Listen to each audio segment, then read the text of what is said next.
ಅವರೇ ತಪೋನಿಧಿ ಸಾಂಬ ಶಿವಲಿಂಗ.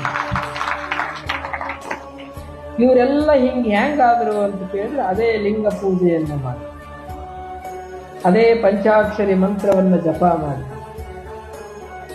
ಅದೇ ವಿಭೂತಿ ಧಾರಣೆಯನ್ನು ಮಾಡಿ, ಅದೇ ರುದ್ರಾಕ್ಷಿ ಧಾರಣೆಯನ್ನು ಮಾಡಿ, ನಾನು ಹಿಂಗಾಗಿನಿ ನೀವನು ಹಿಂಗೆ ಆಗ್ರಿ ಅಂತ ತಿಳ್ಕೊಂಡು ಮುಂದಿನವರಿಗೆ ಹಾದಿಯನ್ನು ತೋರಿಸಿದ್ರು.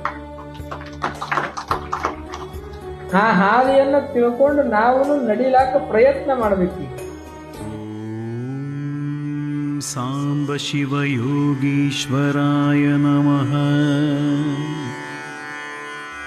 ಓಂ